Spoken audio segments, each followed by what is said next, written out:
Welcome to The Explainer, where we take on the tough topics and turn them into insights you can actually use. So today we're jumping into part 13 of a big 20-part series that's based on a super detailed guide from the RFI detectives. Now this one is built specifically for you, the wireless technicians out there on the front lines, the ones who are actually fighting the good fight and keeping our networks online. Everything we're talking about today comes straight from their awesome technical report, so you know it's going to be practical stuff. All right, let's get into it. Here's our game plan.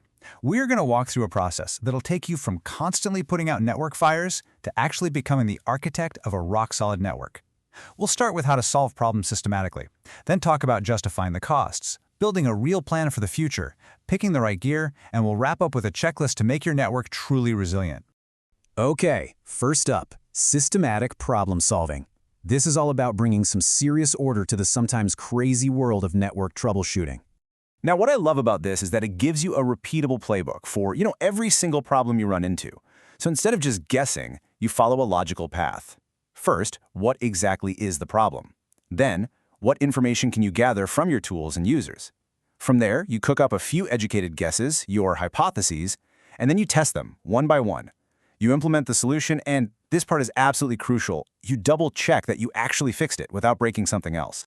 So you've gone through the process, you've found the solution. Awesome. But now for the real challenge. You've got to get someone to pay for it. This next bit is all about justifying the fix. You have got to reframe the entire conversation. We're not talking about a cost. We're talking about an investment. Yeah, sure, there's an upfront price tag for that new hardware, but you have to put that right next to the long-term return on that investment. What's the real value of better performance? How much money does the company save with less downtime? Suddenly, it's not just an IT expense, it's a smart business move. And this right here, this is your ammunition. These are the hidden costs that the company is already paying for every single day that problem goes unfixed. You've got lost productivity because people are waiting for things to load. You've got operations running slower than they should. You've got frustrated users, and you might even have a direct hit to the bottom line. When you start putting numbers to these things, the price of your fix starts to look pretty small. Okay, the fire is out, the solution is paid for.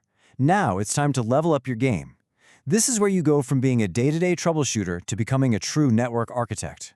And let's be clear, this is not some document you write once and then it collects dust on a shelf. A real management plan is a living thing. It's about creating systems for always-on monitoring, for proactively hunting down problems before they affect anyone, and for having a ready-to-go plan to squash issues the moment they pop up. And this quote from the guide just nails it. This is the whole point. It's about breaking that endless cycle of break, fix, break, fix.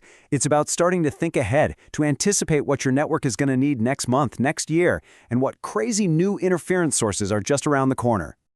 All right, on to section 4. Let's talk about the tools of the trade. I mean, your brilliant, forward-thinking plan is only as good as the hardware and the partners you choose to make it happen, right? So when you're looking at new gear, you have to look way beyond the price tag. Does it have smart features like adaptive power control?